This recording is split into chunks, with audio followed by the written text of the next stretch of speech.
fuller stadiums. I think we are now more or less back to normal.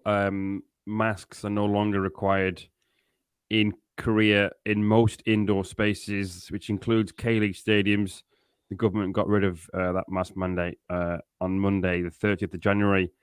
So that means there are no restrictions anymore. People can shout and scream and cheer and swear if the referee's not having the best of games. Nope.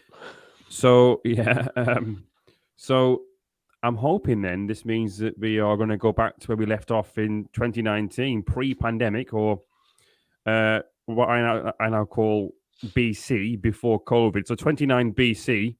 You might recall that K-League attendances they were the best in years. The K-League broke 2 million total spectators for the first time in 3 years that year.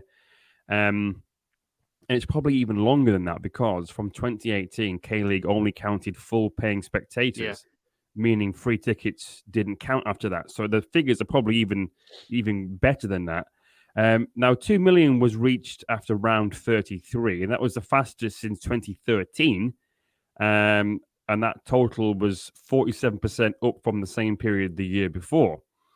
So basically, before the pandemic, K-League was drawing crowds again. But although I do think that with no masks and no restrictions, that will help, teams can't be complacent. That just because there are no restrictions, it doesn't mean that the clubs don't have to do anything to help with the fan experience. Some clubs are very good. FC Seoul, credit where credit's due.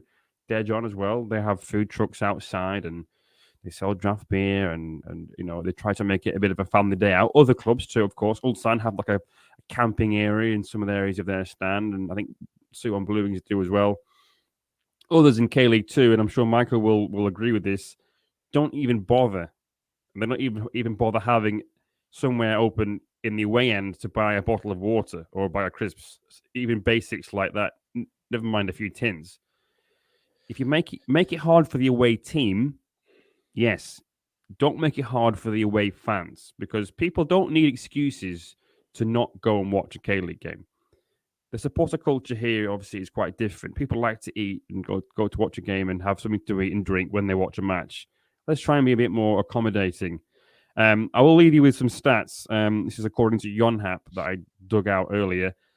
Now, K-League do expect things to be better this year. Someone's off the record, but has gone on record off the record to say that they do expect this because there are fewer midweek games. We know that that's already been announced.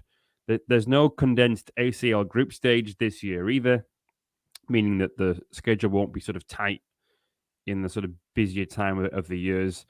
Now, in 2022, there were 76 midweek games and 152 on the weekend. Okay. If you go back to 2019, there was 48 in midweek and 180 on the weekend. So more weekend games, bigger crowds, more income for the teams, and obviously just a better match day experience for everybody. That and better football on show because Yeah. so many games we saw tired players because they're having to rotate heavily and try and manage a heavy fixture schedule. So hopefully the spread out fixtures will see more fans, as you said, but also a better product to keep them there.